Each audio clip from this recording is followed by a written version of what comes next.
বাংলাদেশের সাথে ভারতের চূড়ান্ত টানাপোড়েন শুরু হয়েছিল ২০২৪ সালের ৫ অগস্ট। তারপর থেকেই বাংলাদেশিদের জন্য ভিসা সুবিধা সীমিত করেছিল দিল্লি। পর্যটক ভিসা দেয়া পুরোপুরি বন্ধ করে দেওয়া হয়, লাগাম টানা হয় চিকিৎসা ও ব্যবসায়িক ভিসাতেও। এই ঘটনায় বিপাকে পড়তে শুরু করে পশ্চিমবঙ্গের মতো রাজ্যগুলোর বাংলাদেশি পর্যটক নির্ভর ব্যবসায়ীরা। কলকাতার নিউ মার্কেটের মতো অনেক এলাকার বহু ব্যবসায়ীর পথে বসার দশা হয়। অনেককে বাধ্য হয়ে বদলাতে হয় ব্যবসার ধরনও। তাদের অনেকেরই আশা ছিল সময়ের সাথে হয়তো পরিস্থিতি বদলাবে। তবে বৈরী হাওয়ায় গা ভাসানো দিল্লি এসব মানুষদের হতাশ করছে। ঘটনাক্রমে তারা বাংলাদেশিদের জন্য ভিসা সেবা করেছে আরও সীমিত। আর হাদি হত্যাকাণ্ডের পর নিরাপত্তার দোহাই দিয়ে সেই সেবা পুরোপুরি বন্ধ করা হয় সাময়িকভাবে। ফলে ভারতের সীমান্ত লাগোয়া রাজ্যগুলোর পর্যটন নির্ভর ব্যবসায়ীদের সর্বনাশ হচ্ছে। কেবল পর্যটন নয়, দুই দেশের সাধারণ বাণিজ্যও কমেছে উল্লেখযোগ্য মাত্রায়। আমদানি রপ্তানির হারও কমেছে অনেক। ফলে এসব ব্যবসা নির্ভর মানুষদেরও বিপদ বাড়ছে। অনেকেই হয়ে পড়ছেন নিরুপায়। ভিসা বন্ধের সরাসরি প্রভাব পড়েছে পশ্চিমবঙ্গের কোচবিহার জেলার চ্যাংড়াবান্ধা স্থলবন্দরেও। একসময় যে বন্দর ছিল ব্যস্ততা ও কর্মচাঞ্চল্যে ভরপুর, আজ তা অনেকটাই ধুধু মরুভূমির মতো। চ্যাংড়াবান্ধা বন্দরের সঙ্গে প্রত্যক্ষ ও পরোক্ষভাবে যুক্ত ছিলেন শত শত মানুষ।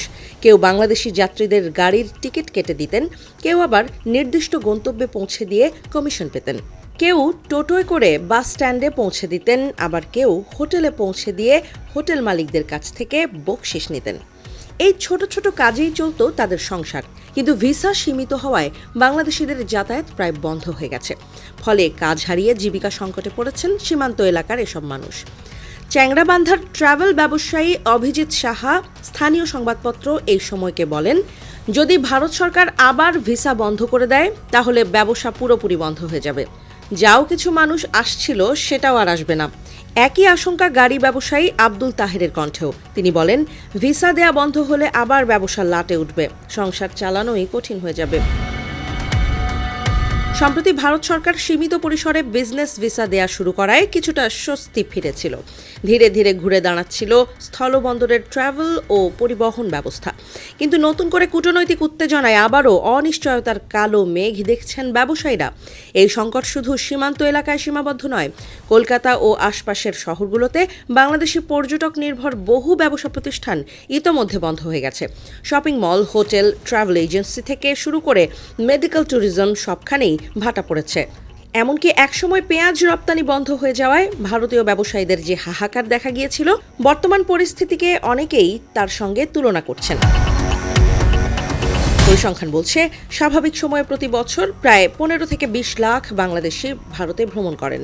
কিন্তু ২০২৪ সালের অগস্টে বাংলাদেশের রাজনৈতিক পরিবর্তনের পর ভিসা সীমিত হওয়ায় এই যাতায়াত প্রায় ৮০ থেকে ৯০% কমে গেছে। পর্যটন ও চিকিৎসা খাতে বাংলাদেশিরা ভারতের দ্বিতীয় বৃহত্তম উৎস, যেখান থেকে প্রতি বছর প্রায় $৩ বিলিয়ন আয় করত ভারত। বর্তমান অচল অবস্থায় সেই বিশাল আয়ের সুযোগ কার্যত হাতছাড়া হচ্ছে। বিশেষজ্ঞদের মতে, রাজনৈতিক সিদ্ধান্তের দায় শেষ পর্যন্ত বহন করতে হচ্ছে সাধারণ মানুষ ও ক্ষুদ্র ব্যবসায়ীদের। বাংলাদেশকে চাপে ফেলতে গিয়ে ভারতের এই কুটোচাল যে নিজের অর্থনীতিকেই আরও দুর্বল করে তুলছে, তা এখন ক্রমেই স্পষ্ট হয়ে উঠছে।